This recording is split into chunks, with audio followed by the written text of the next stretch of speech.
Aleluias. Amém. Amados, você que nos visita pela primeira vez, você que veio nos conhecer e quer conhecer mais da igreja, quer entender mais sobre a igreja, quer marcar um gabinete conosco, fica à vontade, amém? Quer entender mais como a igreja acontece, quer ser membro da igreja, não pastor, já estou aqui a segunda, a terceira, já é a quarta vez, eu gostaria de ser membro da igreja. Tem uma ficha aí no bolso da cadeira, se não tiver, depois nos procure, ok? Por acaso alguém antes da manhã pode ter tirado e a gente pode ter esquecido de recolocar a pessoa responsável, mas se não tiver a ficha de membresia, nos procure no final do culto para conversar conosco, amém? Você é bem-vindo. Abra sua Bíblia no livro de 2 Reis, capítulo 4. 2 Reis, capítulo 4. Vocês estão me ouvindo bem aí? Está dando para ouvir? Amém? Então vamos. Porque Ele vive, posso crer no amanhã. Porque Ele vive, temor não há, mas eu bem sei, eu sei que a minha vida está nas mãos de meu Jesus, que vivo está. A igreja, Deus em seu Filho.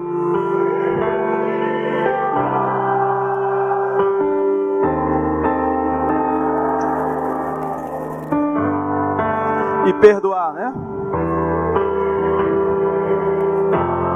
Na cruz. Eita! Por meus pecados.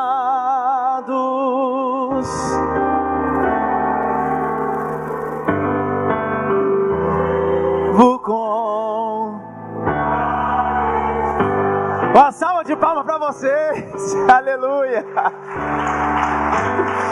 Amém. Desafiando os mais antigos na fé, a ver se eles lembram, se vocês lembram desses corinhos, das músicas da harpa, as mais antigas, né? 2 Reis, capítulo 4, diz assim a palavra do Senhor, versículo 1 mesmo. Certa mulher, das mulheres dos discípulos dos profetas, clamou a Eliseu dizendo: meu marido, teu servo morreu, e tu sabes que ele temia o Senhor. É chegado o credor para levar os meus 2 filhos para lhe serem escravos. Eliseu lhe perguntou: o que hei de te fazer? Diz-me, o que tu tens em casa? E ela respondeu: tua serva não tem nada em casa, senão uma botija de azeite. Então disse ele: vai e pede emprestadas vasilhas e a todos os teus vizinhos, vasilhas vazias e não poucas. Então entra, fecha a porta sobre ti e os teus filhos, e deita o teu azeite em todas aquelas vasilhas. Põe à parte a que estiver cheia. Partiu, pois, dele e fechou a porta sobre si e sobre os seus filhos. E estes lhe chegavam as vasilhas e ela as enchia. Cheia as vasilhas, disse ela a um dos filhos: chega-me aqui mais uma vasilha. Mas ele respondeu: não há mais vasilha alguma. E o azeite cessou. Então foi ela e fez saber ao homem de Deus, e ele disse: vai, vende o azeite, paga a tua dívida, e tu e teus filhos vão viver do resto. Amém? Glória a Deus, aleluias. Amados, nós estamos diante de um quadro trágico, nós estamos diante de um quadro de assolação sobre a vida de uma família. Nós estamos diante de um quadro de sofrimento, um quadro em que uma mulher viúva, que só tem os seus 2 filhos, a única esperança que ela tinha, se fossem filhas, a vida dela já estava em si mesmo destinada à desgraça total. Você tem que entender o contexto histórico, o contexto teológico, o contexto geográfico da época, todo o contexto em que se passava. Vamos fazer uma viagem a Israel arcaica, a Israel antiga, a Israel ortodoxo. O que acontecia? Quando uma mulher tinha filhos e o seu esposo morria, os filhos eram a probabilidade de provisão, era a probabilidade dela ter um sustento. Se ela tivesse filhas, as filhas iam casar e não trariam sustento para dentro de casa. Então ela seria praticamente abandonada. Só que essa mulher agora vê a capacidade de sustento, de provisão, o seu fio de esperança, a sua faísca de esperança, a luz do final do túnel indo embora, quando o credor vem querendo escravizar os seus 2 filhos. Seu marido deixou uma dívida, não se sabe por que, a Bíblia não nos aprofunda nesse fato, mas ela nos diz que isso aconteceu, e essa mulher entrou em desespero, porque agora vem um homem dizendo, ou você paga a sua dívida, ou eu vou levar os seus filhos, e os seus filhos vão ter que me servir, até que a sua dívida seja paga, e no ano da euforia, no ano do jubileu, eu entrego eles, e acabou. Assim que funcionava a lei. Se faltasse 2 anos, 3, 4, 5, teria que esperar.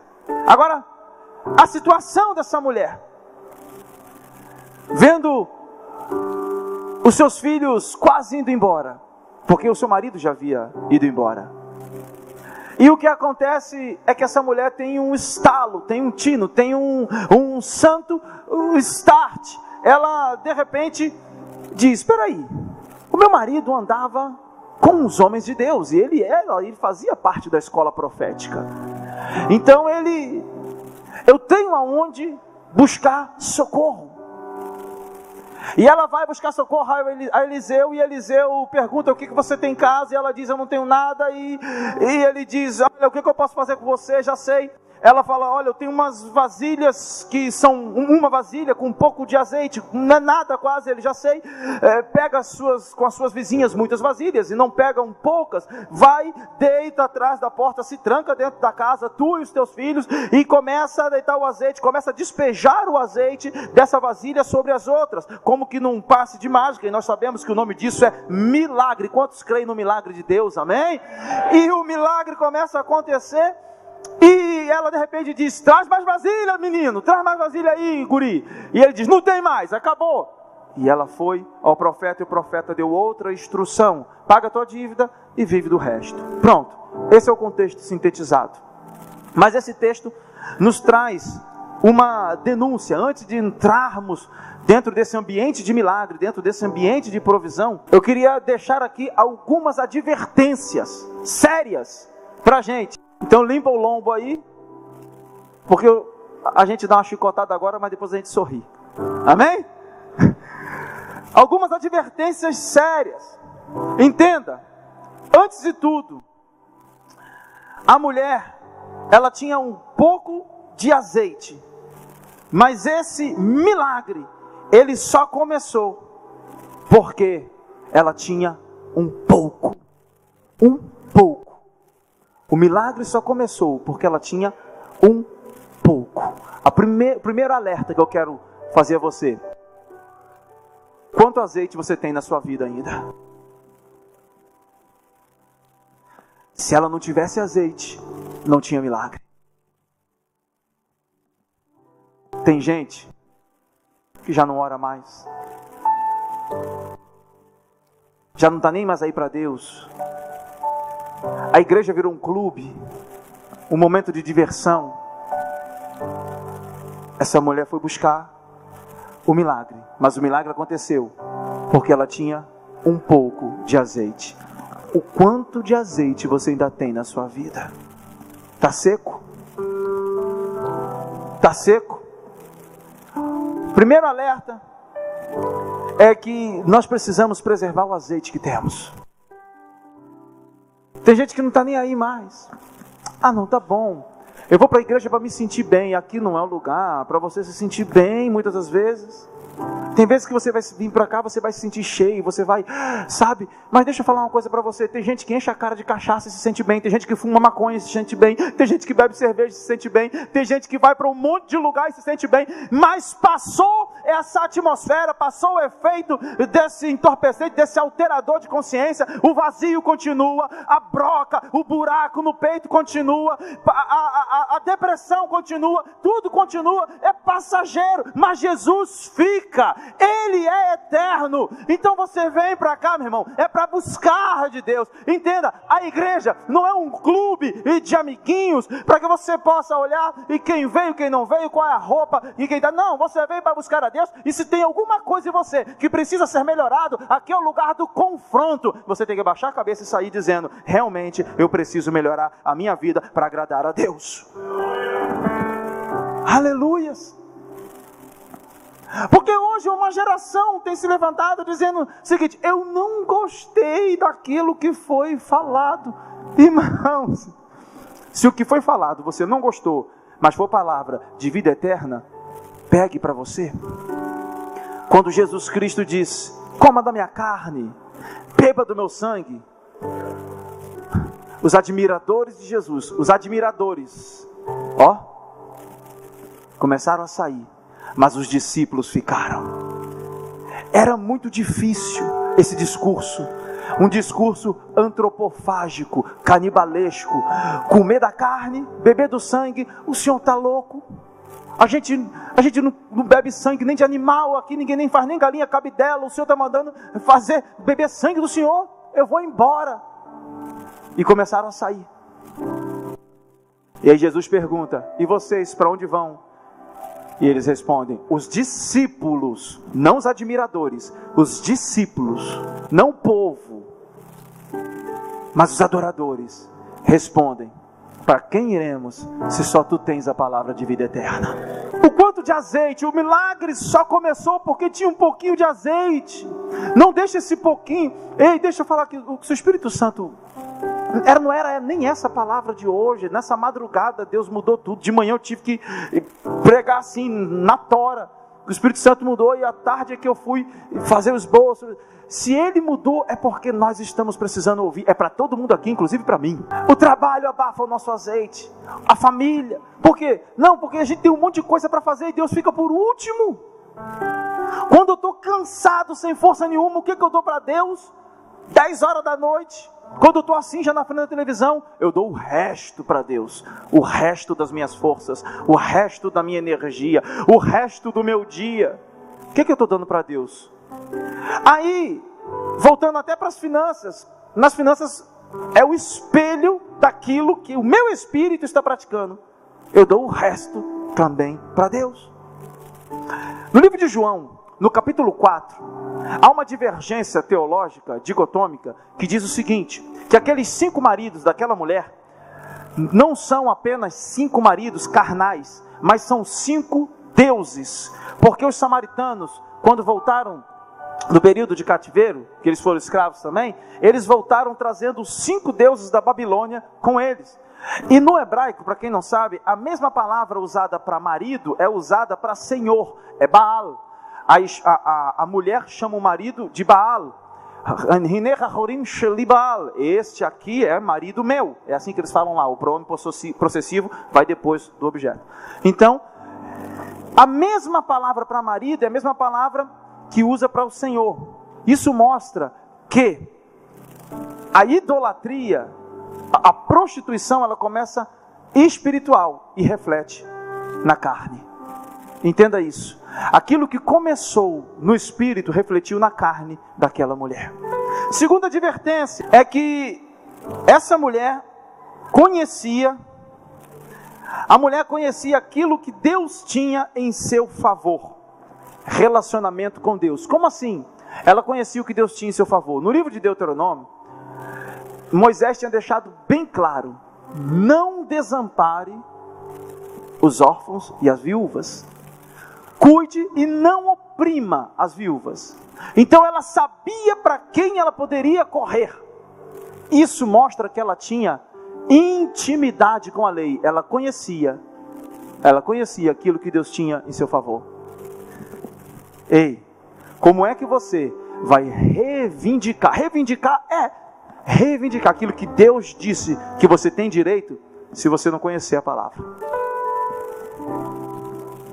Se você não conhecer a palavra. Não adianta, você pode conhecer tudo da sua matéria na faculdade, tudo do seu curso, se você faz direito, se você faz odonto, se você faz letras, se você faz medicina, não adianta, se você não tiver relacionamento com o maior livro que esta terra já viu, já pôde contemplar, você está perdendo um tempo precioso aqui na terra. Entenda isso. Entenda, a Bíblia é o único livro. Não estou aqui desfazendo de curso algum, e vocês sabem que eu incentivo, se você tem um bacharel, se você tem licenciatura, se você tem doutorado, faz pós-doutorado, mestrado, faça. Mas o que eu estou falando é que a Bíblia é o único livro do mundo que, se fosse destruído por completo, todas as Bíblias da terra fossem destruídas, todas, ainda assim ela seria reescrita fidedignamente. Como assim, pastor? Já foi comprovado que só o que escreveram a respeito da Bíblia é capaz de escrever a Bíblia de novo. Até os ateus iriam colaborar. Até livros que contestam a Bíblia, que tem textos da Bíblia, iriam colaborar. Se todas as Bíblias fossem queimadas, ela seria escrita de novo. Irmão, sabe por quê? Porque esse é um livro sobrenatural. Se você quer viver um milagre na sua vida, se relacione com o livro que gera milagres na sua vida. Ela sabia para onde ia. Essa mulher não ficou correndo. Por que a gente corre hoje? Vou para o gerente do banco, eu vou para o meu parente, eu vou para não sei para onde. Ai, meu Deus do céu, o meu Deus do céu é um amigo. Irmão, para, ajoelha, coloca o joelho no chão e ora. Essa manhã recebemos um testemunho que o marido de uma pessoa da igreja foi assaltado. Ela frequenta a igreja aqui, ele não. Foi assaltado e ele, meu Deus, eu estou com uma proposta de emprego, levaram o meu celular, os meus documentos, e eu dei o telefone de fulano e fulano, se não ligarem para mim, vão ligar, mas eu estou sem documento e agora, eu estou precisando de emprego, demora para sair, nem por mais rápido que seja, 3, 4, 5 dias para sair a nova identidade. E ela falou, peraí, botou o joelho no chão e começou, Deus, e começou. Irmãos, não deu 24 horas, um policial foi deixar na porta a identidade, o CPF, carteira de trabalho, tudo. Está aqui, ó, tudo. Irmãos, quando você coloca o seu joelho no chão para orar, são 2 canhões de bomba atômica bombardeando o inferno. A gente fala demais e ora pouco. Quando a gente começar a orar mais e falar menos, a gente vai começar a ver os milagres na nossa vida. Reclama menos, ore mais. Reclame menos e proclame mais.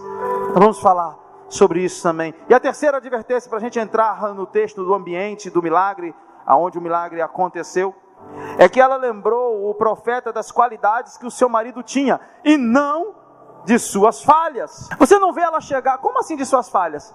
Um bom marido judeu jamais poderia morrer e deixar a sua mulher com dívidas. Não poderia.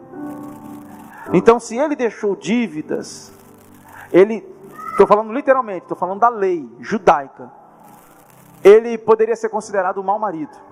Agora você não vê essa mulher chegando a Eliseu dizendo o seguinte, o meu marido não prestava, olha, ó, me deixou numa enrascada, aquele sem vergonha, olha, andava com os profetas, vivia fazendo milagre com vocês, rodopiando, falando, chegava em casa, queria ser o super santo, morre e me deixa na pindaíba.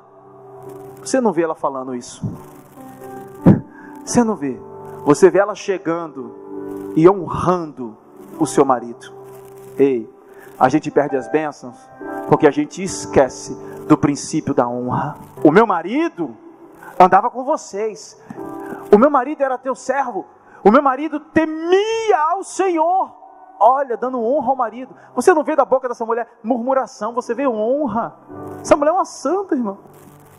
Você vê, entenda que ela lembrou o profeta das qualidades. Se ela fosse lá murmurar contra o seu marido, ela seria divertida. Entenda isso. A sua boca está profetizando bênção ou está murmurando, está reclamando de tudo o que está acontecendo ao seu redor. Irmãos, eu participei de um treinamento, o feriado foi sexta? Sexta, né? Sexta e sábado. Um treinamento, eu entrei com a parte espiritual e depois teve a outra parte com desenvolvimento social, pessoal. Eu comecei a pregar, eram 10 horas da noite e terminei, era mais de meia-noite.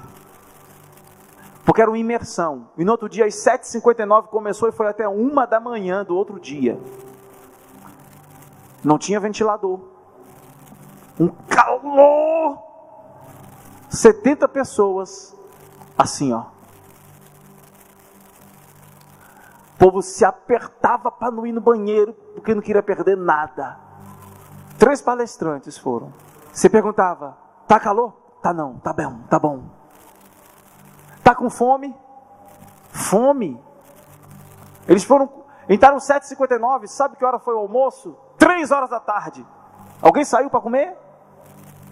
Não. Agora, irmãos, às vezes Deus está falando no nosso coração. E isso, porque não era só a parte espiritual, tinha outra parte que era desenvolvimento pessoal, inteligência emocional, um monte de coisa. E o povo lá assim. E às vezes para Deus a gente diz assim, eu estou com preguiça, hoje está tão calor, aí eu nadei tanto na piscina do clube tal, eu estou cansado. Aí Deus vai ficando para depois. Deus depois. Aí quando você ora, aí você diz assim, por que o milagre não vem? Deus, não, depois. Deus, não, mas Deus, eu preciso. Depois você não reclama. Entenda isso. Ela não foi murmurar, ela não foi reclamar. Abençoa, usa sua boca para profetizar. A boca do tolo é a sua própria destruição, e os seus lábios um laço para a sua alma. Sabe o que amarra a sua alma na amargura? São os seus lábios. São os seus lábios. Você já viu que o pessimista só reclama, e quanto mais ele reclama, ele não sai do lugar? A vida dele é azeda, nada está bom, como se reclamar adiantasse. Tem um lugar que adianta você reclamar, são nos órgãos PROCON, aí você reclama. Agora não fica reclamando da sua vida, amaldiçoando a sua vida, dizendo, por que tem que ser assim? Ei, não é o porquê, é para quê? Deus está trabalhando na sua paciência, no seu domínio próprio, na sua longanimidade, no seu amor. Mas aquela pessoa está me ferindo. Ame ela, enquanto você tiver raiva dela, ela é a lixa que está deixando você com que é uma madeira torta, retinha. Entenda que a lixa vai passando e vai tirando lasca da madeira, mas no final do processo a madeira está retinha, bonita. Doeu, saiu lasca, mas a madeira ficou bonita.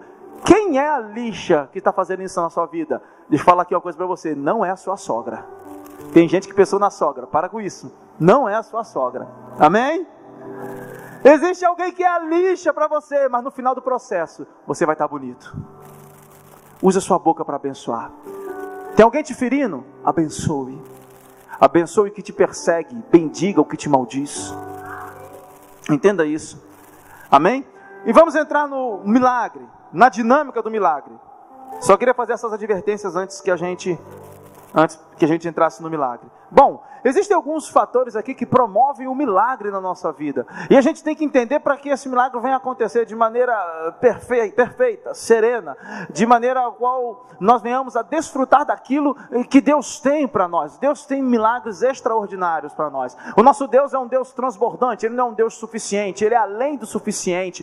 Deixa eu escandalizar você aqui, o nosso Deus é um Deus exagerado, Ele faz além daquilo que pedimos. Ele não mede, Ele não é comedido, Ele dá sempre além. Agora você precisa entender alguns fatores para que esses milagres venham a acontecer. E o primeiro fator é o fator questionamento. Uma pergunta carrega um poder transformador em nossa vida. Entenda o que Eliseu perguntou para ela: o que eu posso fazer por você? O que você tem em casa? Esse é o poder da pergunta. Experimente fazer perguntas para você. Olha, Jerusalém começou a ser restaurada por causa de uma pergunta. Uma pergunta levou Neemias a um despertamento. Neemias perguntou para Hanani: como estão os nossos irmãos na nossa cidade? E Hanani, ele respondeu: eles estão em vergonha, os muros estão queimados, os muros derrubados e as portas queimadas a fogo. Aquilo ali começou a corroer o coração dele, ele começou a chorar, e ele chorou por dias, ele chorou por meses, e jejuou, até que ele se levantou e foi restaurar a cidade. Nunca despreze o poder de uma pergunta. Eliseu perguntou o que podia fazer por ela, o que ela tinha em casa, e aí ela respondeu: eu não tenho nada. A pergunta revela o fator limitante. É dentro do questionamento que nós exercitamos duas coisas: a visão terrena e a visão profética. Essa mulher não tinha visão profética, ela tinha uma visão terrena apenas. Porque quando Eliseu pergunta: o que tu tens em casa? Ela diz: eu não tenho nada, apenas uma botija de azeite. Ela pensava que era nada, uma botija de azeite. Deixa eu falar algo para você: o que você pensa que é nada, basta colocar na mão de Deus para virar tudo. Não importa o quão pequeno seja, se colocado na mão de Deus, é o suficiente para o milagre acontecer. Aleluias.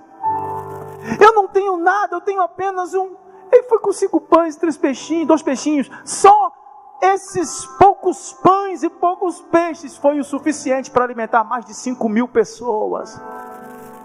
Você tem dúvida que você serve a um Deus transbordante, milagroso? Você tem dúvida disso? Então exerça a visão profética. Diga assim: eu quero ter uma visão profética. Diga: eu quero ter, acorda, uma visão profética sobre o quadro da minha vida. É dentro desse questionamento que exercitamos isso. Na visão terrena eu vejo o deserto como minha sepultura, mas na visão profética eu vejo um manancial de águas brotando no deserto. Isso é uma visão profética. A visão profética é: as coisas não estão dando certo, está fugindo do controle, a situação está querendo me afogar, mas eu tenho uma visão profética: eu não vou morrer nessa situação, o meu casamento não vai acabar, eu não vou trancar a minha faculdade, eu sei que não vou morrer com essa doença, a minha família não vai ser destruída pelas forças do mal. Eu tenho uma visão profética: eu vou ver tudo restaurado, eu vou ver tudo amplo, eu vou ver tudo de maneira profética, eu vou ver um milagre acontecendo na minha vida. E isso é visão profética. Pode tudo estar acontecendo ao contrário, mas você deve persistir. Prossiga. Não tem uma música que diz assim: não desista, não pare de crer, os sonhos de Deus jamais vão morrer. Não desista, não pare de adorar. Levanta os seus olhos e vê, Deus está restaurando os seus sonhos e a sua visão. Levante a sua mão. Eu profetizo cura sobre a sua vida agora. Eu profetizo bênção. Essa dor no seu coração agora, em nome de Jesus, esse bálsamo de Gileade, esse bálsamo que o Senhor derrama. Azeite é símbolo do Espírito Santo. O azeite tipifica o Espírito Santo. Espírito Santo, derrama. Se derrama por completo. Cura cada coração. Eu profetizo cura sobre a tua casa. Cura sobre a tua vida. Cura. Cura para as feridas. O Espírito Santo está ministrando cura agora. Entenda esse momento. Entenda esse momento. Libera o perdão sobre a vida de quem te magoou. Tire 1 minuto agora.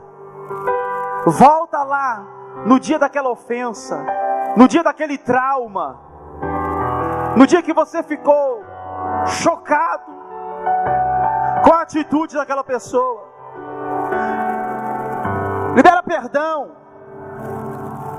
Perdoa. Isso está te matando. Aos poucos está te sufocando, vai te fazer mal. Isso vai trazer câncer para a sua vida. Recebe a cura nessa noite. Recebe a cura. Recebe a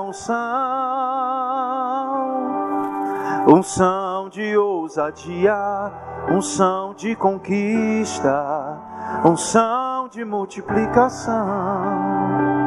Aplauda o Senhor. Aleluias, aleluias. Visão profética. Entenda que a visão profética transforma ambientes. A visão terrena se conforma com as circunstâncias. A visão profética é dada a você para transformar ambientes. Uma vez, eu vi um pastor aconselhar uma moça, uma senhora, e ele diz: olha, quando seu marido chegar bêbado em casa, você não vai mais amaldiçoar a vida dele, dizendo que só o Satanás, que isso, não, você vai abençoar a vida dele. Primeira coisa que você vai fazer, quando ele chegar em casa, caindo, dormindo na porta, pensando que está no quarto ou em qualquer outro lugar, na porta do apartamento, você vai pegar ele, com um bafo de cachaça em tudo, mas você vai tascar um beijo nele. Ela: pastor, com cheiro de cachaça e tudo, ele é seu marido. Dá-lhe um beijo nele e diga o seguinte: olha, Satanás está dizendo que você é dele, mas eu profetizo que você é de Deus. Você não é do diabo, você é de Deus. Você é um homem de Deus. Você apenas está encachaçado, mas você não é. Entenda, Davi adulterou, mas a Bíblia não diz que Davi era adúltero. A Bíblia diz que ele era segundo o coração de Deus.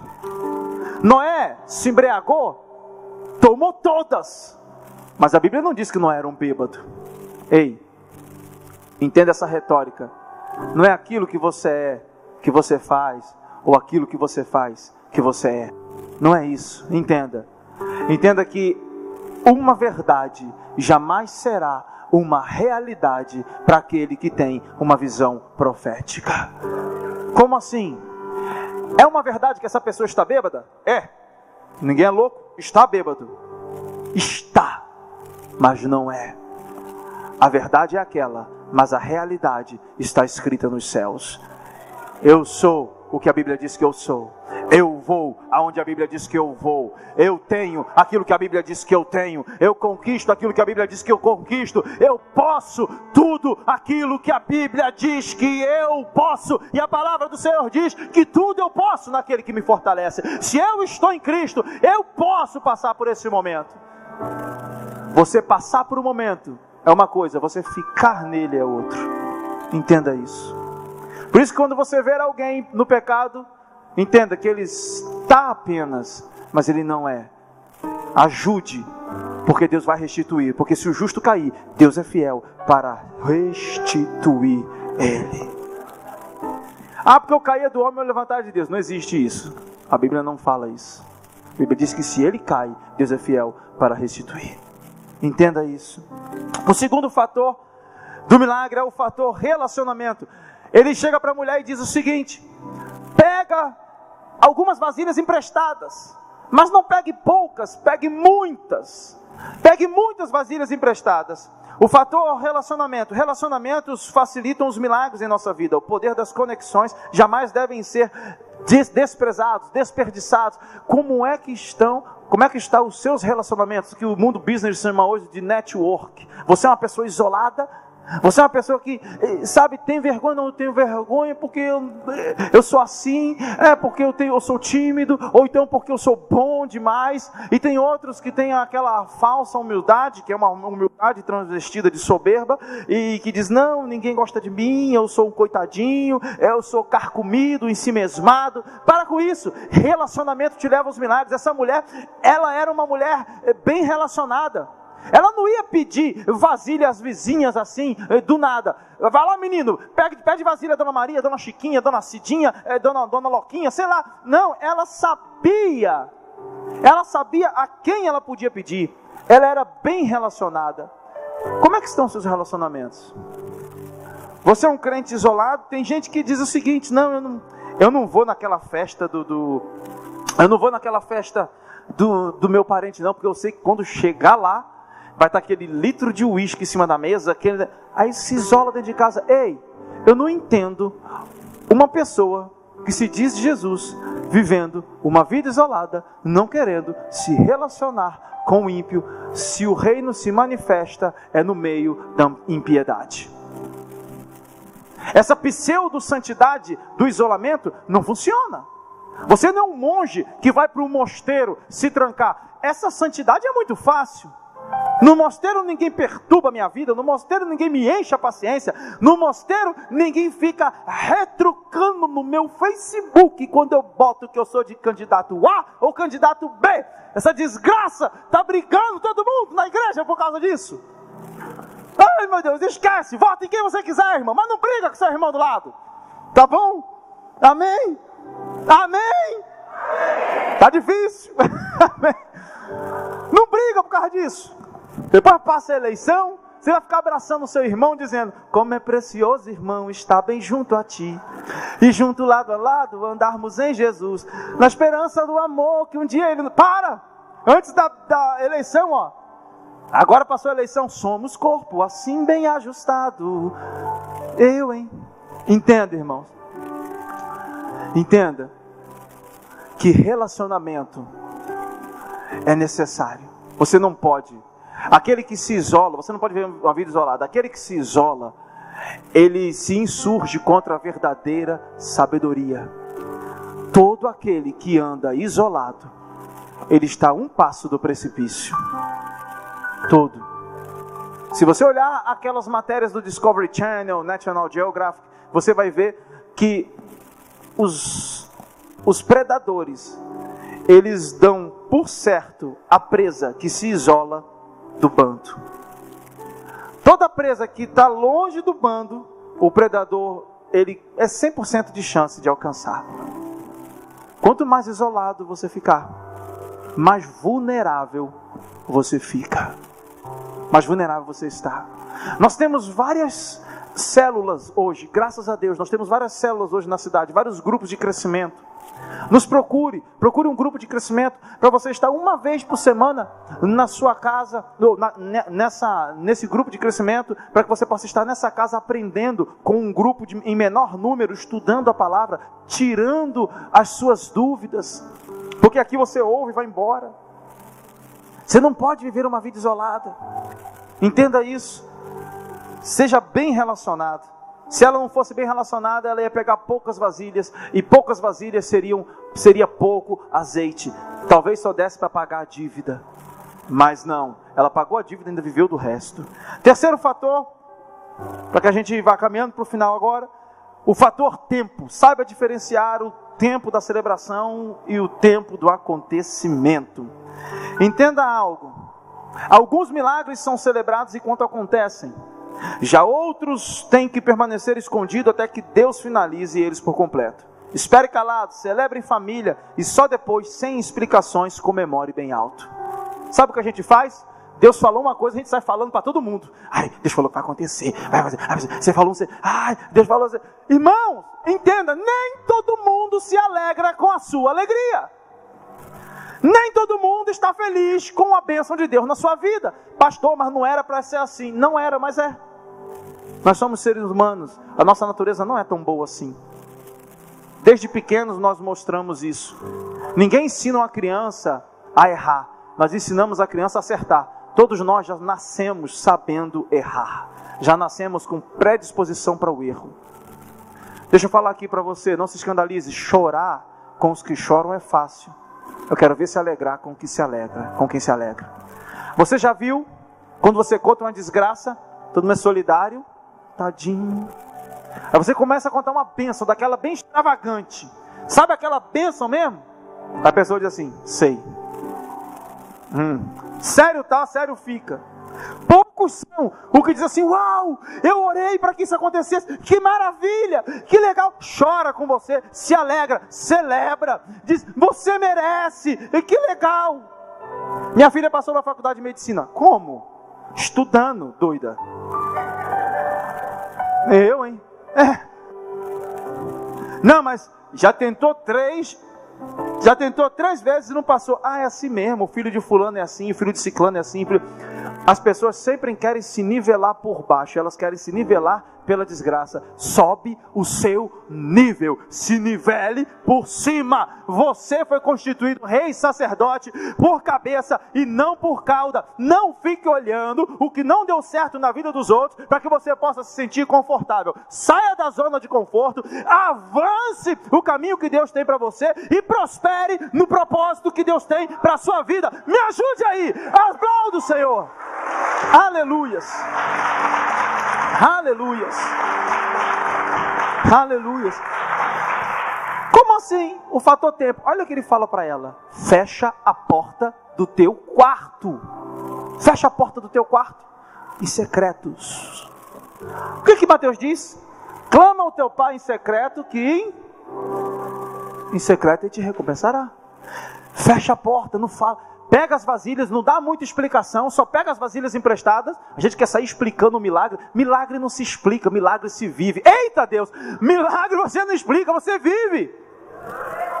Então como isso aconteceu? Sei lá, mandou descer umas botijas, tá descendo azeite, tá descendo, não para. Esse fundo, não tem fundo esse negócio, tá? Eu não quero saber, se Deus mandou fazer, eu vou fazer. Segue a instrução profética. Fica questionando.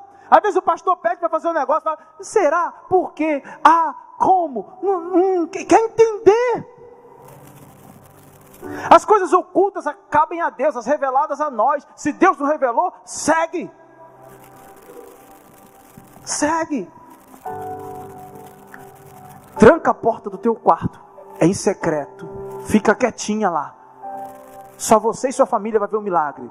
No momento certo, os outros vão ver. Não fica falando, irmão. Fica quietinho. Na hora certa, os outros vão ver o milagre acontecer na sua vida. Entenda isso. Amém? O quarto fator e último é o fator transbordante. A vontade de Deus sempre vai ser muito além da nossa. Nesse momento, você não vê mais essa mulher dizendo: o credor está vindo, está pegando meu filho, o credor não sei... Não, essa mulher está vivendo um milagre. O marido dela ficou para trás, já foi. Tem gente que fica remoendo o passado, porque ele foi, e você está indo também, vai para trás, não é para frente. O homem já tem 3 anos, ela vai contar para a gente algo, parece que foi ontem que ele me largou, ele não liga mais para mim, tem um tempinho que não fala comigo. Quanto tempo tem? Já faz uns 5 anos. Como é que é? Você estagnou a sua vida há 5 anos. Você botou uma âncora no ano de 2013, já estamos em 2018, e você não avançou. Você não entrou naquilo que Deus tem para você, você ficou parado lá atrás, na máquina do tempo. Cheio de rancor, cheio de ódio, cheio de mágoa. Solta essa situação. O navio ancorado não consegue chegar no porto. O nosso porto seguro é Jesus. Jesus está dizendo: vinde a mim, vós que estáis cansados e sobrecarregados. E você está sobrecarregado de peso, sobrecarregado de mágoa, de ódio, de rancor, de ira, de indignação. E ancorado dizendo: daqui eu não saio, eu quero. E não para com isso. Corta essa corrente, lança essa âncora fora e atraca no porto seguro. Entenda isso. Deus é um Deus transbordante. Sai da sexta-feira da paixão. Entra no domingo da ressurreição. Sai da... Jesus morreu. Chicotearam ele. Filme do Mel Gibson, já vem à mente, né? Aquela coroa de espinhos. Aí todo mundo chora. Ele está vivo. Ele ressuscitou. Deixa eu falar algo para você. Eu amo o evangelho da cruz. Eu amo a cruz. Tem a música que diz: se eu amo a mensagem da cruz, até morrer eu a vou. Hoje eu estou um museu. Levarei eu também minha cruz, até por uma coroa trocar. Meu irmão, eu não sei, nostálgico isso. Mas eu amo a mensagem da cruz, eu amo o evangelho da cruz, eu amo a cruz, mas eu vivo na ressurreição. A cruz foi o caminho, a cruz foi a porta de entrada. Agora Ele ressuscitou e está vivo para todo sempre. Eu não vou viver uma vida de lamúria por causa dos outros. Eu não vou viver uma vida de desgraça com cara de cavalo pelo meio da rua, dizendo triste para que todo mundo vai ficar com pena de mim. Não, meu irmão, eu olho para aquele que tem os olhos como chama de fogo, o seu cabelo é mais branco que a mais alva neve. Eu olho para aquele que está escrito na sua coxa esquerda: Rei dos reis e Senhor dos senhores. Então, se Ele é Senhor dos senhores, eu não vou ser escravo da tristeza. Dá licença, tristeza, porque eu sou Senhor e Ele é Senhor dos senhores. Aplauda o Senhor.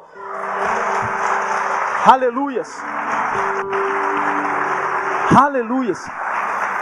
Você é Senhor e Rei. Jesus é Senhor dos senhores e Rei dos reis. Entenda isso.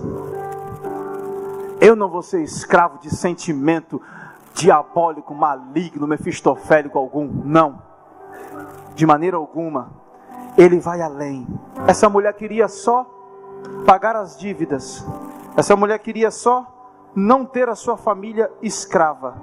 Essa mulher queria só uma solução para o seu problema ali, imediato, linear e momentâneo. Mas Deus fez além. Olha o que Deus faz. Fala para ela, profeta: assim diz o Senhor, faz tudo o que você tem que fazer. E ela seguiu a instrução, ela seguiu a palavra profética. Tem gente que diz: o meu compromisso é com Deus e não é com o homem. Ordens de difícil compreensão, mas ela seguiu. Entenda isso. Entenda isso. E ele diz para ela: faça isso, isso, isso. E você vai ter o azeite para pagar a dívida e ainda vai viver do resto. Assim ela fez. E o milagre só cessou porque as vasilhas acabaram. Deixa eu finalizar aqui para você. Enquanto tem vasilha, vai ter azeite sendo derramado. Só acabou o azeite, só acabou a unção. Azeite é símbolo de unção, símbolo do Espírito. Só acabou porque as vasilhas acabaram.